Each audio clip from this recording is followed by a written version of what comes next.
అయ్యా అగ్గిపేట హరీశ్రావు గారు అవాకు చవాకులు పెలుస్తున్నారు కదా, సభలు సమావేశాలు పెట్టి పొంగులేటి శ్రీనివాసరెడ్డి గారి మీద.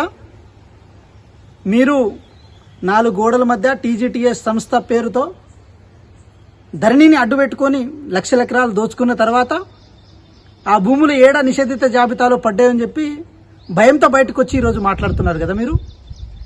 సో ఒకసారి మీరు మీ ఆత్మ పరిశీలన చేసుకోండి, తెలంగాణ రాష్ట్రానికి ఏ విధమైన మోసాలు చేశారని చెప్పి.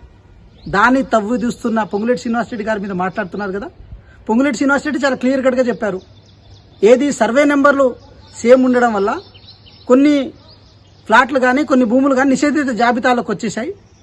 ఆ నిషేధిత జాబితాలో తీసుకోవడం ప్రభుత్వం ఇంటెన్షన్ కాదు, పొరపాటున జరిగిందని చెప్పి బహిర్గతంగా వచ్చి చెప్పి తెలంగాణ ప్రజలు సంజాషించారు. అది ఒక జవాబుదారీతనం తెలిసిన నాయకుని లక్షణం. ఒక బాధ్యతాయుతమైన మంత్రి హోదాలో ఉండి తన బాధ్యతను ప్రజల వద్దకు పెట్టిన సందర్భం అది. దాన్ని రాజకీయం చేస్తారు మీరు. మీ పిచ్చి కూతలు, పిచ్చి రాతలు రాసే టీ న్యూస్, నమస్తే తెలంగాణ ఎప్పుడు మిమ్మల్ని జోకుతుంటాయి కదా. మీరు దోచుకున్న భూముల మీద కూడా చర్చకు పెడితే బాగుండేది కదా. అవే పిచ్చి కూతలు, పిచ్చి రాతలు రాసే పేపర్లను మేము అడుగుతున్నాం. ఒకసారి ఆత్మ పరిశీలన చేసుకోండి హరీశ్రావు గారు.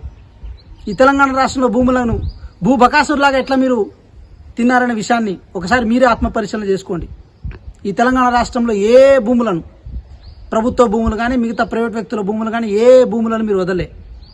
అందుకోసం మీరు ఏ సిస్టమ్ ఎట్లా వాడుకోవాలని వాడుకొని ఉన్నారు. కానీ ఈరోజు ఈ ప్రజాప్రభుత్వం అధికారంలోకి వచ్చిన తర్వాత భూములకు ఒక విలువ వచ్చింది. అది ప్రభుత్వ భూములన్న విలువ, వాటికి ఒక రూపాన్ని, ఒక స్వరూపాన్ని ఈరోజు ఈ ప్రజాప్రభుత్వం గౌరవ పొంగులేటి శ్రీనివాసరెడ్డి గారు, గౌరవ ముఖ్యమంత్రి గారి నాయకత్వంలో ఈరోజు ఆ వ్యవస్థ నడుస్తుంది. దాన్ని రాజకీయం చేయదలుచుకున్నారు మీరు. చప్పినోడే పాడం వచ్చినట్టు మీరే భూములు దోచుకొని మీరే చేసి మీరే ఈరోజు గొప్ప చెప్పుకుంటుంటే ఏదో వినడానికి మాకు కూడా చాలా వికారంగా అనిపిస్తుంది మీ మాటలు వింటుంటే. హరీశ్రావు గారు కొంచెం ఒళ్ళు దగ్గర పెట్టుకొని మాట్లాడు హరీశ్రావు. మీ క్షుద్ర పూజలు చేసి వచ్చిన బలంతోనే ఈరోజు ప్రజాప్రభుత్వం మీద విషం చిమ్ముదాం అనుకుంటున్నామేమో. నీ క్షుద్ర పూజలు ఇక్కడ ఫలించవు. నీ క్షుద్ర పూజలతో ఈరోజు ప్రజాప్రభుత్వాన్ని నువ్వు ఎట్టి పరిస్థితులను బదనాం చేయలేవు.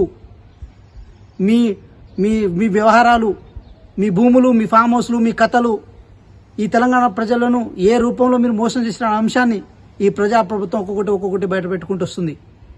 దానికి జవాబుదారీగా ఉండండి ఫస్ట్. తర్వాత పొంగులేటి శ్రీనివాసరెడ్డి గారిని విమర్శించే ప్రయత్నం చేయొచ్చు. సంగారెడ్డి, రంగారెడ్డి, మేడ్చల్, హైదరాబాద్ లాంటి ప్రాంతాల్లో కన్ఫర్డ్ ఐఏఎస్లను పెట్టుకొని వాళ్ళ ద్వారా అడ్డమైన పనులు చేపించిన నీచమైన సంస్కృతి మీది.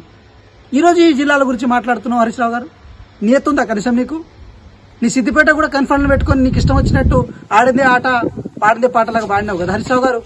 సిగ్గు, శరం, నియత్, లజ్జ ఏమైనా ఉందా మీకు?